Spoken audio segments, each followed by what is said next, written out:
श्रीचक्रवासिनी महादेवी अम्मा श्री सिंहवाहिनी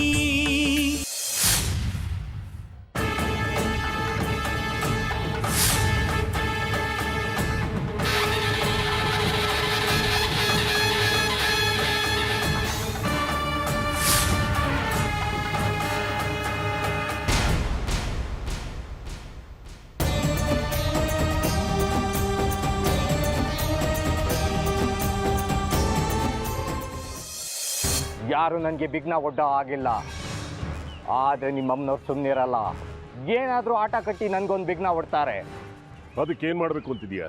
ನಿಮ್ಮಮ್ಮನವ್ರನ್ನ ಕಟ್ಟಿ ಹಾಕ್ತೇನೆ.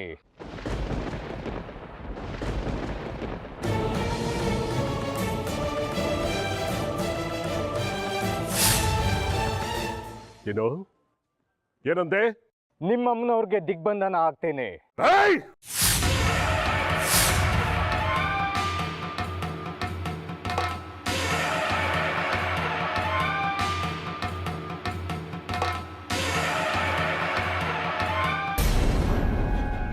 ನಿನ್ಗೇನು ತಲೆಗಿಲೆ ಕೆಟ್ಟಿದ್ಯಾ?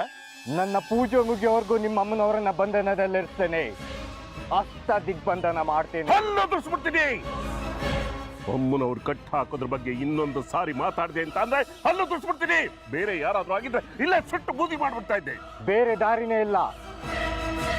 ನನ್ನ ಪೂಜೆಗೆ ವಿಘ್ನ ಬರಬಾರ್ದು, ನನ್ನ ಶಕ್ತಿಗಳನ್ನ ಮರಳಿ ಪಡಿಬೇಕು, ನಿಂಗೆ ಶ್ರೀಚಕ್ರ ದಕ್ಕಬೇಕು ಅಂತ ಆದ್ರೆ ನನ್ನ ಬಲಿ ಪೂಜೆ ಮುಗಿಯೋವರೆಗೂ ನಿಮ್ಮ ಅಮ್ಮನವ್ರನ್ನ ಕಟ್ಟ ಹಾಕೋದು ಅನಿವಾರ್ಯ. ಬೇಡ ಕರ್ಕೆ, ಬೇಡ. ನಿನ್ನ ಕೈ ಮುಗಿತೀನಿ.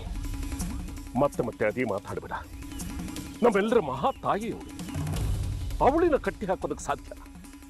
ಕೇಡುಗಾಲ ಬಂದಾಗ ಕಣ್ಣು ಕಿವಿ ಬುದ್ಧಿ ಕೂಡ ಕುರುಡಾಗ್ಬಿಡುತ್ತಂತೆ. ನಿನ್ನ ಕಥೆಯೂ ಅದೇ ಆಗಿದೆ.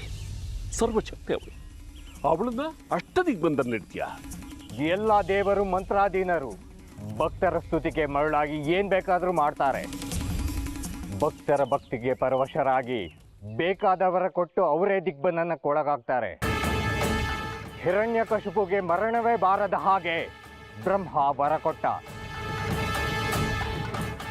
ರಾವಣನ ಭಕ್ತಿಗೆ ಶಿವ ತನ್ನ ಆತ್ಮಲಿಂಗವನ್ನೇ ಕೊಟ್ಟ. ಹಾಗೆ ನಾವು ನಮ್ಮ ಕಾರ್ಯ ಸಾಧನೆಗೆ ಏನ್ ಬೇಕಾದ್ರೂ ಮಾಡ್ಬೋದು. ಅವರೆಲ್ಲ ಅಂತಿಮವಾಗಿ ಏನಾದ್ರು ಅಂತ ಯೋಚನೆ ಮಾಡ್ಬೇಕು ಕಡಿಕೆ. ಅವರೆಲ್ಲ ವಿನಾಶವಾಗಿ ಹೋದ್ರು, ಯಾರು ಉಳಿದಿಲ್ಲ. ಅದರಿಂದಲೇ ಬುದ್ಧಿ ಕಲ್ತಿರೋದು ನಾನು. ಅದಕ್ಕೆ ನಿಮ್ಮ ಅಮ್ಮನವ್ರ ಹತ್ರ ಏನು ಬೇಡಲ್ಲ. ಬದಲಿಗೆ ನನ್ನ ಪೂಜಾ ವಿಧಿ ಮುಗಿಯೋವರೆಗೂ ನನಗೆ ತೊಂದರೆ ಬಾರದ ಹಾಗೆ ಒಂದ್ ಕಡೆ ಸುಮ್ಮನೆ ಕೂರಿಸ್ತೇನೆ. ನಿಮ್ಮಮ್ಮನವರು ಅಲ್ಗಾಡೋ ಹಾಗಿಲ್ಲ. ಏಕಾಂತ ಧ್ಯಾನ ಸ್ಥಿತಿಯಲ್ಲಿರ್ತಾರೆ. ನಿಮ್ಮಮ್ಮನವ್ರು ಕಲ್ಲಾಗಿ ಕೂತಿದ್ದಾಳಲ್ಲ, ಹಾಗೆ ಜೀವಂತ ಕಲ್ಲಾಗಿ ಕೂತಿರ್ತಾಳೆ ನನ್ನ ಕೆಲಸ ಮುಗಿಯೋವರೆಗೂ.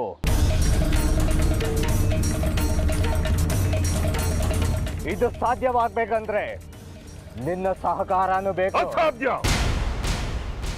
ಅಂಬುಲವ್ರನ್ನ ಕಟ್ಟ ಹಾಕೋದಕ್ಕೆ ನಾನು ನಿನಗೆ ಸಹಕಾರ ಕೊಡ್ತೀನಿ ಅನ್ನೋ ಮಾತು ಅಸಾಧ್ಯವಾದ ಮಾತು.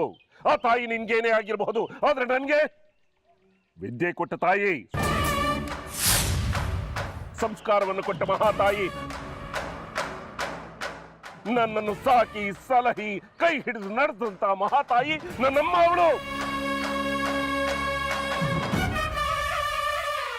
ಅವಳನ್ನು ಕಟ್ಟಾಕೋದಕ್ಕೆ ನಾನು ನಿನಗೆ ಸಹಕಾರ ಕೊಡ್ತೀನಿ ಅನ್ಕೊಂಡ್ಯಾ?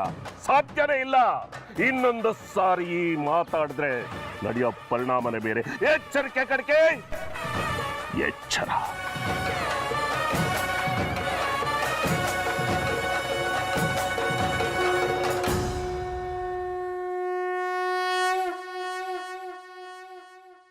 ಯಾಕೆ, ಏನಾಯ್ತು? ಮನುಷ್ಯ ಜಾತಿಲಿ ಹುಟ್ಟಿದವ್ರಿಗೆ ಮಾತ್ರ ನನ್ನ ಪರಿಸ್ಥಿತಿ ಅರ್ಥ ಆಗುತ್ತೆ. ಹೊಟ್ಟೆಗೆ ಅನ್ನ ತಿನ್ನೋರೆಲ್ಲ ಮನುಷ್ಯರೇ. ನಾನು ಅನ್ನನೇ ತಿನ್ನೋದು. ಅನ್ನ ತಿಂತೀಯಾ? ಆದ್ರೆ ಅನ್ನದ ಋಣ ಅಂದ್ರೆ ಏನು ಅಂತ ಗೊತ್ತಾ ನಿಮಗೆ? ರಕ್ತ ಹಂಚ್ಕೊಂಡು ಒಂದೇ ತಾಯಿ ಹೊಟ್ಟೆಲಿ ಹುಟ್ಟಿದ್ರೆ ಮಾತ್ರ ಅಲ್ಲ ಸಂಬಂಧ. ತಿಳ್ಕೊ. ಅರ್ಥವಾಗ್ಲಿಲ್ಲ. ಈ ಸಮಯದಲ್ಲಿ ಇದು ಅಸಂಬದ್ಧ ಮಾತು. ಅಷ್ಟು ಅರ್ಥ ಆಗದೆ ಇರೋಷ್ಟು ಮುಗ್ಧ ನೀನಲ್ಲ. ನನಗೆ ಚೆನ್ನಾಗಿ ಗೊತ್ತು. ನಾಟಕ ಮಾಡ್ತಿದೀಯಾ? ಆ ಹುಡುಗಿ ಅಣ್ಣ ಅಣ್ಣ ಅಂತ ವಿಶ್ವಾಸದಿಂದ ಬಾಯಿ ತುಂಬ ಕರಿತಿದ್ದಾಳೆ. ಅದಕ್ಕೇನೀಗ? ಅಣ್ಣ ಅಣ್ಣ ಅಂತ ಕರೆದ ತಕ್ಷಣ ಯಾರು ಅಣ್ಣ ಆಗೋದಿಲ್ಲ. ನಿನ್ನ ದೇಹದಲ್ಲಿ ಹೃದಯ ಇದೆಯೋ ಇಲ್ಲೋ ಅಂತ ಅನುಮಾನ ನನಗೆ. ಆ ಹುಡುಗಿಗೆ ವಿಶ್ವಾಸಘಾತ ಮಾಡ್ತಿದ್ದೀವಿ, ಅವಳು ಕತ್ತನ್ನೇ ಕತ್ತರಿಸಕ್ಕೆ ಸಿದ್ಧರಾಗಿದ್ದೀವಿ. ವಿಶ್ವಾಸಘಾತವೂ ಇಲ್ಲ, ಮಣ್ಣು ಇಲ್ಲ. ಗುರುಗಳು ನಮ್ಗೆ ವಯಸ್ಸು ಕಳಿಸಿರೋ ಕೆಲಸದ ಕಡೆ ಗಮನ ಇರಬೇಕು. ಇಲ್ಲದಿದ್ರೆ ಗುರುದ್ರೋಹ ಮಾಡಿದಾಗ ಆಗುತ್ತೆ. ಇಲ್ಲ, ನನ್ನಿದು ಕೆಲಸ ಆಗಲ್ಲ. ಆ ಹುಡುಗಿಗೆ ನಾನು ದ್ರೋಹ ಮಾಡ್ಲಾರೆ. ಇದಕ್ಕೆ ನನ್ನ ಮನಸ್ಸಾಕ್ಷಿ ಒಪ್ಪೋದಿಲ್ಲ. ಏನು ಮಾಡಬೇಕು ನಾನು ಮಾಡ್ತೀನಿ. ನಿನ್ನ ಮನಸ್ಸು ಯಾಕೋ ಸ್ಥಿಮಿತಲ್ಲಿಲ್ಲ. ನೀನು ಸುಮ್ಮನಿದ್ದು ಬಿಡು. ಹೌದು, ನನಗೆ ಬುದ್ಧಿ ಇಲ್ಲ. ನಾವು ಈ ಮನೆ ಕಾಲಿಟ್ಟಿದ್ದೆ ದೊಡ್ಡ ತಪ್ಪು. ಇಲ್ಲೇ ತಪ್ಪಾಗ್ತಿರೋದು. ನಿನ್ನ ಮನಸ್ಸಿನಲ್ಲಿ ಸಂಬಂಧಗಳ ಭಾವನೆಗಳ ಅಲೆಗಳು ಅಪ್ಪಳಿಸ್ತಾ ಇವೆ. ಅವಕಾಶ ಕೊಡಬಾರ್ದು ನಾವು. ಭಾವನೆಗಳು ಬೆಳ್ಕೊಂಡ್ಬಿಟ್ರೆ ನನ್ನ ಕೆಲಸ ಆಗಲ್ಲ. ಸಂಸಾರ ಸಾಗರ, ಈಜಿಗೆದ್ದವನು ಅಮರ. ನನ್ನ ಮಾತು ಕೇಳು, ಈ ಸುಳಿಯೊಳಗೆ ಸಿಲ್ಕೋದು ಬೇಡ. ನಡಿ, ಇಲ್ಲಿಂದ ಹೊರಟ್ಬಿಡೋಣ. ಏನು ಮಾತಾಡ್ತಾ ಇದೆಯಾ ನೀನು? ಕೈಗೆ ತಗೊಂಡು ಕೆಲಸನ ಯಶಸ್ವಿಯಾಗಿ ಮಾಡಿ ಮುಗಿಸ್ಬೇಕು.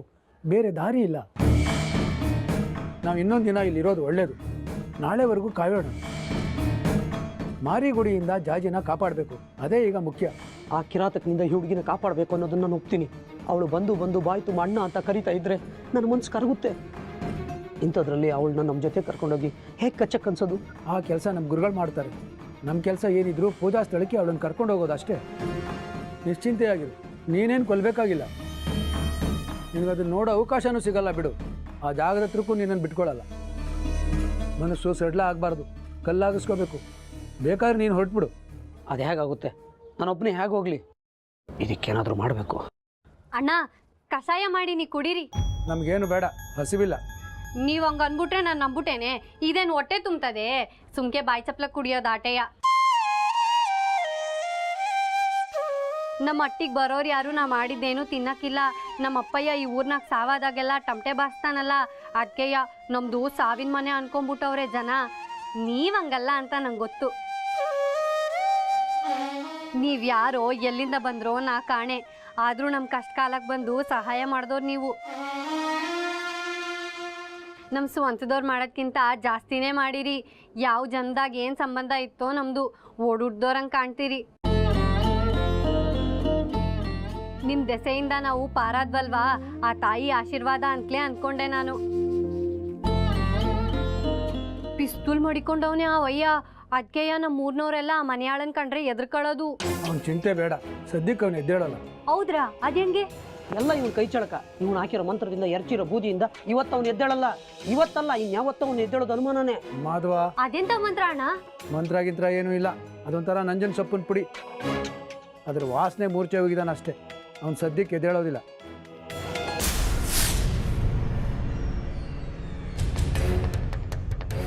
ಸರ್ ಸರ್ ಸರ್ ಏನಾಯ್ತು ಸರ್? ಎದ್ದೇಳಿ ಸರ್. ಎದ್ದೇಳಿ ಸರ್.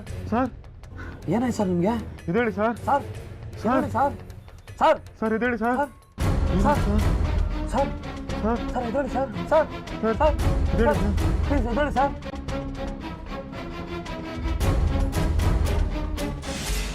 ಹೌದ್ರಾ? ಹಂಗೆ ಆಗ್ಬೇಕು. ಆ ಮನೆಯಾಳಂಗೆ ಬಲೆ ಅವತಾರ ಆಡ್ತಾನ ಅವನು. ಅಣ್ಣ ತಗಳಿ, ಕಷಾಯ ಕುಡೀರಿ. ತಗಳಿ ಸುಮ್ಕೆ. ಆಮ್ಯಾಕೆ ಆ ಸೊಪ್ಪಿ ಎಲ್ಲಿ ಸಿಗ್ತದೆ ಅಂತ ನಂಗೂ ಹೊಸಿ ಹೇಳಿ. ನಾನು ಯಾವಾಗಲೂ ಅದನ್ನ ಜತ್ಕೆ ಮಡಿಕೊಂಡಿರ್ತೀನಿ. ಇಂಥ ಸಮಯ ಬಂದಾಗ ರೊಯ್ಯಿ ಅಂತ ಎರ್ಚ್ಬಿಡೋದೇಯ. ಹಂಗೆ ನಮ್ಮ ಊರಿನ ಹೆಣ್ಮಕ್ಳಿಗೂ ಇದನ್ನ ಜತ್ಕೆ ಮಡ್ಕೊಂಡಿರಿ ಅಂತ ಹೇಳ್ತೀನಿ. ಅಯ್ಯೋ, ಒಲೆ ಮ್ಯಾಗೆ ಇಟ್ನೆಸ್ಲಿಟ್ಟಿದ್ದೆ. ನೀವಿಬ್ರು ಮಾತಾಡ್ತೀರಿ, ನಾ ಬತ್ತೀನಿ. ಇವಳೆ ಬಲಿಗೆ ಬೇಕಾಗಿರೋ ಅಷ್ಟ ಲಕ್ಷಣಗಳಿರೋ ಕನ್ಯೆ.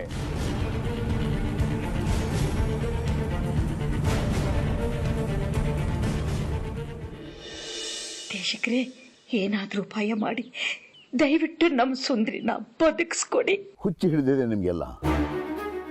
ನಿಮ್ಮ ಸುಂದರಿ ಸಾವು ಖಚಿತ. ಜಾತಕ ಅಂದ್ರೆ ಏನಂತ ತಿಳ್ಕೊಂಡಿದ್ದೀರಿ? ಅಲ್ಲಿದ್ದಾರೆ ಗ್ರಹಾಧಿಪತಿಗಳು. ಅವ್ರು ಆಡಿಸೋ ಆಟ ಇದು. ಪೂರ್ವ ಜನ್ಮ ಕೃತೀಹ ಜನ್ಮ ಜಾತಕ ಅಂತ ಯಾರ್ಯಾರ ಕರ್ಮ ಏನು ಅಂತ ನಿರ್ಧಾರ ಮಾಡೋದು ಅವರು. ಈಗ ನೋಡಿ ನನ್ನ ಕರ್ಮ. ಆ ವಿರೂಪಾಕ್ಷ ಶಾಸ್ತ್ರಿ ಹಿಂದೆ ಅಲಿತಿದ್ದೀನಿ. ಇಷ್ಟೇ ನನ್ನ ಜನ್ಮ ಜಾತಕ್ಕೆ ಗಂಟಿದ ಪಾಡು. ನೋಡಿ, ನಿಮ್ಮ ಸಂಕಟ ನನಗೆ ಅರ್ಥವಾಗುತ್ತೆ. ಸುಂದರನ ಕಾಪಾಡೋದಕ್ಕೆ ಸಾಧ್ಯವಿದ್ದದ್ದು ಆ ಮಹಾತಾಯಿಗೆ ಮಾತ್ರ.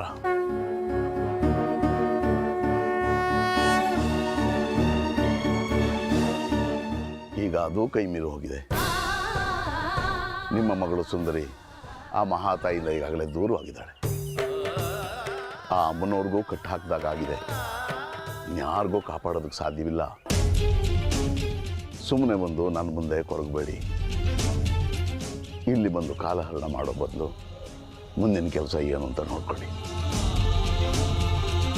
ನೋಡಿ, ನನಗೆ ಅವಳನ್ನು ಉಳಿಸೋ ಸಾಧ್ಯತೆ ಒಂದು ಸಾಸಿವೆ ಕಾಳಿನಷ್ಟು ಕಂಡು ಬಂದರು ನಾನೇ ನಿಮ್ಮಲ್ಲಿಗೆ ಬಂದು ಹೇಳ್ತೀನಿ. ನೀವಿನ್ಯಾರೂ ನನ್ನ ಹತ್ರ ಬರೋದು ಬೇಕಿಲ್ಲ. ನೀವಿನ್ನು ಹೊರಡಿ. ನಿಮ್ಮ ಜೊತೆ ಮಾತಾಡ್ತಿರೋದನ್ನು ಆ ವಿರೂಪಾಕ್ಷ ಶಾಸ್ತ್ರಿ ಏನಾದರೂ ನೋಡಿದರೆ ನಾನೇನೋ ನಿಮ್ಮ ಜೊತೆ ಸೇರ್ಕೊಂಡು ಪಿತೂರಿ ಮಾಡ್ತಿದ್ದೀನಿ ಅಂತ ತಿಳ್ಕೊಂಡು 108 ಪ್ರಶ್ನೆ ಕೇಳ್ತಾನೆ. ನೀವಿನ್ನು ಹೊರಡಿ.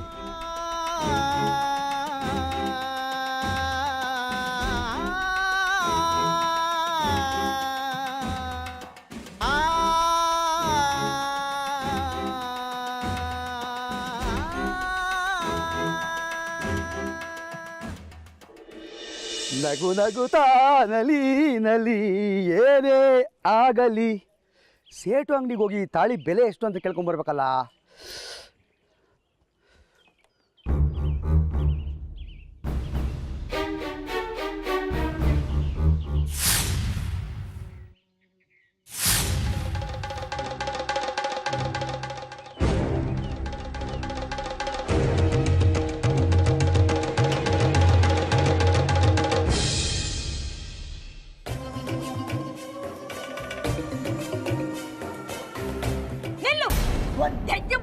ಹುಷಾರ್, ಗ್ರಾಚಾರಿ ಬಿಡಿಸ್ಬಿಡ್ತೀನಿ ಇವತ್ತು ನಿನ್ಗೆ. ನನಗೇನ ನೀವು ಹೇಳ್ತಾ ಇರೋದು ರಾಜಮಾತಾ ರಾಜಲಕ್ಷ್ಮಿ ಅವರೇ? ಎಲ್ಲಿಗೆ ಬಂದಿದ್ಯಾ ಅನ್ನೋ ಜ್ಞಾನ ಇದೆಯೇನೋ ನಿನ್ಗೆ? ದರಿದ್ರದವನೇ, ಇದು ನನ್ನ ಮನೆ. ಗೊತ್ತಿದೆ ರೀ, ಅದಕ್ಕೆ ಬಂದಿರೋದು. ಇನ್ನೇನ್ ರಾಡಿ ಎರ್ಚಕ್ ಬಂದಿದ್ಯೋ? ಈಗ ಮಾಡಿರೋ ತರ್ಲೆಗಳು ಸಾಲ್ದ? ಇನ್ನು ಏನು ಮಾಡಿಲ್ಲ, ಇನ್ನು ಮೇಲ್ ಶುರು. ನನ್ನ ಹೆಂಡತಿ ಒಳಗಡೆ ಇದ್ದಾಳೆ, ನೆನಪಿದೆಯಲ್ವಾ? ಅದಕ್ಕೆ ನನ್ನ ಹೆಂಡತಿ, ನನ್ನ ಅರ್ಧಾಂಗಿ ಇಲ್ಲಿ ನಿಮ್ಮನೇಲಿರುವಾಗ ನಾನು ಒಬ್ಬನೇ ಅಲ್ಲಿ ಏನು ಮಾಡಲಿ ಹೇಳಿ? ನಾನು ಕರ್ತವ್ಯ ಪ್ರಜ್ಞೆ ಇರೋನು. ನನ್ನ ಹೆಂಡತಿ ಗಂಡನಾಗಿ ನನ್ನ ಕರ್ತವ್ಯ ನಿಭಾಯಿಸೋದು ಬೇಡವೇ? ದಿನ ಅಲ್ಲದೆ ಇದ್ದು ವಾರಕ್ಕೊಮ್ಮೆ ಆದರೂ. ದರಿದ್ರದವನೇ, ಅಸಹ್ಯ ಕಣೋ ನಿನ್ನ ಮಾತು, ನಿನ್ನ ವರ್ತನೆ. ಛೀ, ಸುನೀತಾ ಅದು ಹ್ಯಾಕ್ ಸಹಿಸ್ಕೊಂಡಿದ್ಲು? ನಾನು ಆಡಬಾರ್ದು ಏನಂದೆ ರಾಜಮಾತಾ ರಾಜಲಕ್ಷ್ಮಿ ಅವರೇ? ಗಂಡನಾದವನು ಹೆಂಡತಿಯಿಂದ ಎಲ್ಲಾ ರೀತಿಯ. ಬೇಡ ಜಗ್ಗಿ, ಹದ್ದು ಮೀರಿ ಮಾತಾಡ್ತಿದ್ಯಾ. ಪರಿಣಾಮ ನೆಟ್ಗಿರಲ್ಲ. ಏನ್ರಿ, ಏನ್ ಮಾಡ್ಕೊಳಕ್ಕಾಗುತ್ತೆ ನಿಮ್ಮಿಂದ? ಜಗ್ಗಿ,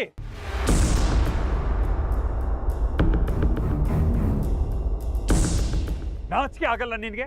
ದೊಡ್ಡವರ ಹತ್ರ ಮಾತಾಡೋ ರೀತಿನ ಇದು? ಮರ್ಯಾದೆ ಬೇಡ ಸ್ವಲ್ಪನಾದ್ರೂ? ಮುಚ್ಚ ಬಾಯಿ. ನಿನ್ನಿಂದ ಮರ್ಯಾದೆ ಪಾಠ ಹೇಳ್ಸ್ಕೋಬೇಕಾಗಿಲ್ಲ ನಾನು. ಇನ್ನೊಂದು ಮಾತಾಡಿದ್ರೆ ಇಲ್ಲೇ ಊತಾಕ್ಬಿಡ್ತೀನಿ ನಿನ್ನ. ಶಾರು ಮಗನೇ. ಸುನೀತಾ, ಸುನೀತಾ ಅವಳಿಲ್ಲ. ಎಲ್ಲೋಗಿದ್ದಾಳೆ? ಬಳೆ ಅಂಗಡಿಗೆ ಹೋಗಿದ್ದಾಳೆ. ಹೇಳ್ತೀಯನೋ ನೀನೆ? ಕೈ ತುಂಬ ಬಳೆ ತಟ್ಕೊಂಡು ಗಲಗಲ ಅಂತ ಮನೆ ತುಂಬ ಓಡಾಡ್ತಿರೋ, ನನ್ನ ಮೈ ಮನ್ಸೆಲ್ಲ ಜಲ ಜಲ ಅಂತಿರುತ್ತೆ ಅಂತ. ಬೇಡದ್ದೆಲ್ಲ ಮಾತಾಡ್ಬೇಡ ನೀನು. ನೀನು ಬೇಡದ್ದೆಲ್ಲ ಮಾಡ್ಬೋದಾ? ನಾನೇನೋ ಮಾಡಿದೆ? ಗಂಡ ನಾನು ಬದುಕಿದ್ದಾಗಲೇ ನನ್ನ ಹೆಂಡತಿ ಕುತ್ತಿಗೆಯಿಂದ ತಾಳಿ ತೆಗ್ಸಿದೆಯಲ್ಲ, ಇದು ನ್ಯಾಯ ಏನೋ?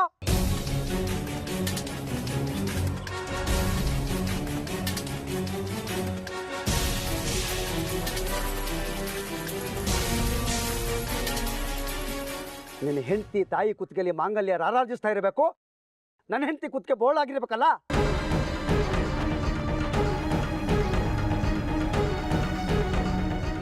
ಅಲ್ಲಿಗೆ ನಿನ್ನ ಮನಸ್ಸಲ್ಲಿ ನನ್ನ ಸಾವು ನೋಡಬೇಕು ಅಂತ ಆಸೆ ಇದೆಯಲ್ಲ. 14ನೇ ದಿನದ ಕಾರ್ಯ ಮುಗಿತಾ ಇದ್ದ ಹಾಗೆ ನನ್ನ ಹೆಂಡತಿ ಕುತ್ತಿಗೆಗೆ ತಾಳಿ ಕಟ್ಟೋ ಯೋಜನೆ ಅಲ್ಲ. ಬಾಯ್ ಬಂದ ಹಾಗೆಲ್ಲ ಮಾತಾಡ್ಬೇಡ ಜಗ್ಗಿ. ಮುಚ್ಚದೆ. ರಾಜಮಾತೆ ರಾಜಲಕ್ಷ್ಮಿ ಅವರೇ, ನಾನು ಮರ್ಯಾದೆ ಇಲ್ಲದೆ ಇರೋನು. ನನ್ನ ವರ್ತನೆ ನಿಮ್ಗೆ ಅಸಹ್ಯ. ನಿಮ್ಮ ಸುಪುತ್ರ ಸಾಚನ ಕಂಡೋರ್ ಹೆಂಡತಿ ಮುಂದೆ ಕಚ್ಚೆ ಬಿಚ್ಚೋದಕ್ಕೆ ತಯಾರಾಗಿದ್ದಾನೆ. ಬುದ್ಧಿ ಹೇಳಿ ಅವನಿಗೆ. ಜಗ್ಗಿ, ನನ್ನ ಮಾತು ಕೇಳು. ಮಾತಾಡೋದಕ್ಕೆ ಏನೋ ಉಳಿಸಿದ್ಯಾ ನೀನು? ನಿನ್ನ ಹೆಂಡತಿ ತಾಳಿ ಇರ್ಲಿಲ್ವಾ? ನನ್ನ ಹೆಂಡತಿ ಮಾಂಗಲ್ಯನೇ ಬೇಕಿತ್ತೇನೋ? ನನಗೇ ಮೋಸ ಮಾಡ್ತೀಯಾ? ಹಾಳಾಗೋಗ್ತೀಯ ನೀನು. ಇಡೀ ನಿನ್ನ ವಂಶ ನಿರ್ವಂಶವಾಗುತ್ತೆ. ನೋಡಿ ಏನು ಮಾಡ್ತೀನಿ ಅಂತ ನಿನಗೆ. ಜಗ್ಗಿ, ಜಗ್ಗಿ, ನನ್ನ ಮಾತು ಕೇಳು. ಕೋಪಕ್ಕೆ ಬುದ್ಧಿ ಕೊಡಬೇಡ. ನೋಡು, ನನ್ನ ಮಾತು ಕೇಳು. ಜಗ್ಗಿ, ಜಗ್ಗಿ.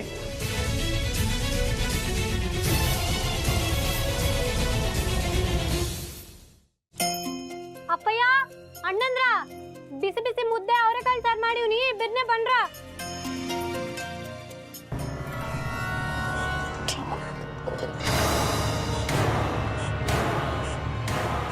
ಅಯ್ಯೋ ಏನಾಯ್ತು? ಹೀರೇನ್ಗೆ ವಾಯು ಬಡ್ದಿತ್ತು. ಆ ವಾಯುನ ಬಿಡಿಸೋದಕ್ಕೆ ಗುರುಗಳ ಮತಿ ಕೊಟ್ಟಿರಲಿಲ್ಲ. ಆ ವಾಯು ಬಂದು ನನ್ನ ಮೈ ಸೇರ್ಕೊಂಡಿದೆ. ಅಯ್ಯೋ ದೇವ್ರೆ, ಎಂತ ಕೆಲಸ ಮಾಡ್ಕೊಂಡೆ? ಲೋಕ ಉದ್ಧಾರ ಮಾಡಕ್ಕೆ ಶಿವ ವಿಷ ಕುಡ್ದಂಗೆ ಈ ಹೀರೋಯಿನ್ ಕಾಪಾಡೋದಕ್ಕೆ ಹೋಗಿ ಅವನ ರೋಗ ನೀನು ನುಂಗ್ಕೊಂಡೆ ಅಲ್ಲ. ಇದು ಬೇಕಿತ್ತ ನಿಂಗೆ? ಈಗೇನು ಗತಿ? ನಿನಗೆ ಅರ್ಥ ಆಗಲ್ಲ. ವಿಷಯ ತುಂಬ ಸೂಕ್ಷ್ಮ. ನೀರಿನ ವಾಯು ನಿವಾರಣೆ ಆಗದಿದ್ರೆ ಅವ್ನು ಸತ್ತೇ ಹೋಗ್ತಿದ್ದ. ಹಾಗೇನಾದರೂ ಆಗಿದ್ದಿದ್ರೆ ಜಾಜಿಗೆ ಸೂತ್ಕ ತಗಲಿ ಮೈಲ್ಗೆ ಆಗ್ತಿದ್ಲು. ಮೈಲ್ಗೆ ಆಗಿರೋದು ಯಾವುದು ಬಲಿಗೆ ಸೂಕ್ತ ಅಲ್ಲ. ಅದಕ್ಕೆ ಈರನ್ ಕಾಪಾಡಿದೆ. ಅಣ್ಣಂದ್ರ, ಅಪ್ಪಯ್ಯ ಏನ್ ಮಾಡ್ತಿದ್ದೀರಾ? ಬಿರ್ನೆ ಬಂದ್ರ?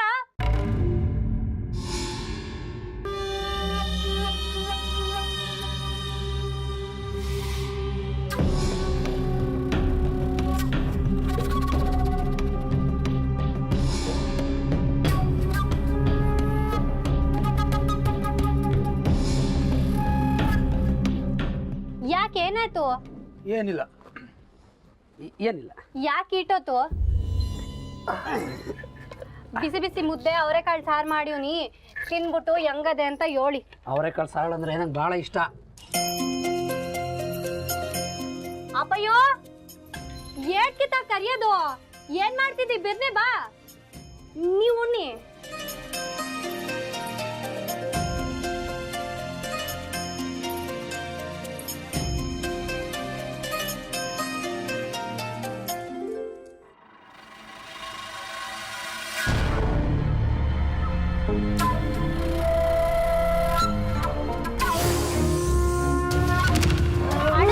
ಏನಾಯ್ತು? ಏನಾಯ್ತು? ಅಯ್ಯೋ ಏನಾಯ್ತು? ಏನಾಯ್ತು? ಏನಾಯ್ತು? ಏನಾಯ್ತು? ಏನಾಯ್ತು? ಅಯ್ಯೋ ದೇವ್ರೆ, ಏನಾಯ್ತು? ಎಂತ ಕೆಲಸ ಆಗೋಯ್ತು? ಏನಾಯ್ತಣ್ಣ? ಏನಾಯ್ತು? ಅಣ್ಣ ಏನಾಯ್ತಣ್ಣ? ಏನಾಯ್ತು? ಅಯ್ಯೋ ಅಣ್ಣ ಏನಾಯ್ತು? ಅಯ್ಯೋ ಎಂತ ಕೆಲಸ ಆಗೋಯ್ತು ದೇವ್ರೆ? ಏನಾಗ್ತಾ ಇದ್ದದು? ಏನಾಗ್ತಾ ಇದೆ ಅಣ್ಣ?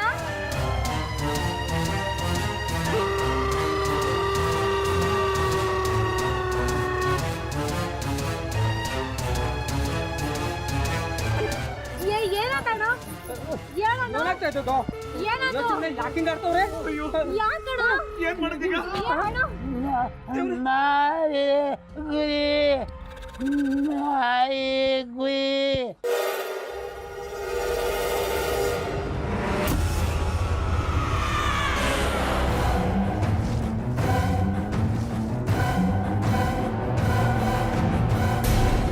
ಇಲ್ಲ, ನಾವು ಮಾಡ್ತಿರೋದು ಸರಿ ಇಲ್ಲ. ನಾನು ಹೇಳ್ದಷ್ಟನ್ನೇ ಮಾಡು. ಅರ್ಧ ಮನಸ್ಸಿಂದ ಕೆಲಸ ಮಾಡಿದ್ರೆ ಪೂರ್ಣ ಫಲ ದಕ್ಕೋಲ್ಲ. ಎಲ್ಲೋ ಹುಡುಗಿನ ಹುಡ್ಕೋದ್ರ ಬದಲು ಇಲ್ಲೇ ಇದ್ದಾಳಲ್ಲ ಅಷ್ಟ ಲಕ್ಷಣಗಳು ಇರುವಂತ ಹುಡುಗಿ, ಅವಳೇ ಯಾಕೆ ಬಲಿ ಕೊಡಬಾರ್ದು? ಇಲ್ಲೇ ಇದ್ದಾಳ ಅಷ್ಟ ಲಕ್ಷಣಗಳಿರೋ ಬಲಿ ಕನ್ಯೆ. ಯಾರದು? ಅಷ್ಟ ಲಕ್ಷಣಗಳು ಇರುವಂತ ಬಲಿಕನ್ಯೆ ಸುಂದರಿ, ತ್ರಿಪುರ ಸುಂದರಿ.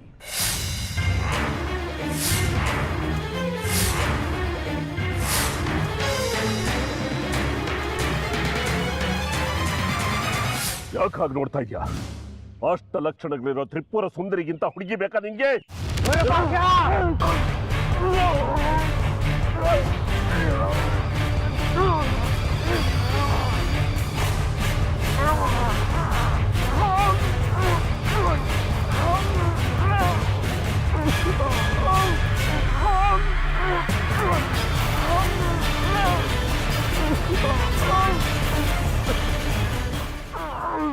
ನಾವ್ಗೆ ಕತ್ತರಿಸಿ ಹಾಕ್ಬಿಡ್ತೀನಿ ಇನ್ನೊಂದು ಸಾರ್ತಿ ಸುಂದರಿ ವಿಚಾರ ಮಾತಾಡಿದ್ರೆ. ಏನೇ ನೀನು? ಯಾರನ್ನು ಬಲಿ ಕೊಡಿದ್ರ ಬದಲು ಸುಂದರಿನ ಬಲಿ ಕೊಟ್ಟರೆ ನಮ್ ಕೆಲಸ ಸುಲಭ ಆಗುತ್ತಲ್ಲ ಅಂತ ಹೇಳಿದೆ ಅಷ್ಟೇ. ಮತ್ತೊಮ್ಮೆ ಹೇಳ್ತಿದ್ದೀನಿ, ಸುಂದರಿ ವಿಚಾರ ಮಾತಾಡ್ಬೇಡ. ಅವಳು ನನ್ನ ಅಕ್ಕನ ಮಗಳು. ನನ್ನ ಅಕ್ಕನಿಂದ ಪಡ್ಕೊಂಡಿದ್ದೆ ಹೆಚ್ಚು, ಕೊಟ್ಟಿದ್ದು ಏನೂ ಇಲ್ಲ. ಈಗ ನನ್ನ ಅಕ್ಕನ ಮಗಳನ್ನೇ ಬಲಿ ಕೊಡೋದ? ಸುಮ್ಮನೆ ಸಾಕು. ಮಾಡ್ತಿರೋದೇ ವಾಮಾಚಾರ, ಅದ್ರಲ್ಲೂ ಬಲಿ ಕೊಡ್ತಾ ಇರೋದು. ಈ ಕಿತ್ತಕ್ಕಿದ್ದಾಗೆ ಅಕ್ಕನ ಮಗಳು ಅನ್ನೋ ಅನುಕಂಪ ಬಂದ್ಬಿಡ್ತಾ ನಿಮ್ಗೆ. ಹೌದು, ಅವಳ ಋಣ ಇದೆ ನನ್ನ ಮೇಲೆ. ಅದನ್ನ ನಾನು ತೀರಿಸ್ಬೇಕು. ಈಗ ಮಾಡೋ ಕೆಲಸದ ಕಡೆ ಗಮನ ಕೊಡು, ಇಲ್ಲ ಅಂದ್ರೆ ಶ್ರೀಚಕ್ರನೂ ಇಲ್ಲ, ನೀನು ಇಲ್ಲ. ನಿನ್ನೆ ಬಲಿಪೀಠಕ್ಕೆ ಬಲಿ ಹಾಕ್ಬಿಡ್ತೀನಿ. ಈಗ ಹೇಳು, ಶ್ರೀಚಕ್ರ ಬೇಕಾ ಬೇಡವಾ ಅಂತ. ಶ್ರೀಚಕ್ರ ನನಗೆ ಬೇಕು. ಆಯ್ತು, ಇನ್ನು ನಾನು ಸುಂದ್ರಿ ವಿಚಾರ ಮಾತಾಡ್ತಿಲ್ಲ. ನಾನ್ ನಿನ್ನ ನಂಬಲ್ಲ. ಸುಂದ್ರಿ ತಂಟೆಗೆ ಹೋಗಲ್ಲ ಅಂತ ನೀನ್ ನಂಬಿರೋ ಅಮ್ಮನವ್ರನ್ನ ಸಾಕ್ಷಿಯಾಗಿಟ್ಕೊಂಡು ಮಾತು ಕೊಡು. ಹಾಗೆ ಆಗ್ಲಿ. ಇನ್ನು ಮುಂದೆ ಸುಂದ್ರಿ ಬಲಿ ವಿಷಯನ ನಾನು ಮಾತಾಡೋದಿಲ್ಲ. ಮುಂದೆ ಏನ್ ಮಾಡ್ಬೇಕು ಹೇಳು. ನಿಮ್ಮ ಅಮ್ಮನವ್ರಿಗೆ ದಿಗ್ಬಂಧನ ಆಗ್ಬೇಕು, ಅದಕ್ಕೆ ನಿನ್ನ ಸಹಕಾರ ಬೇಕು. ಈಗ ಮಾಡೋ ಕೆಲಸದ ಕಡೆ ಗಮನ ಕೊಡು. ಆಯ್ತು, ಅದೇನು ಮಾಡ್ಬೇಕು ಮಾಡು. ನಾನು ಒಂದೊಂದೇ ಕ್ರಿಯೆಗಳನ್ನ ಹೇಳ್ತೀನಿ, ನೀನು ಅದನ್ನ ಮಾಡ್ತಾ ಹೋಗು.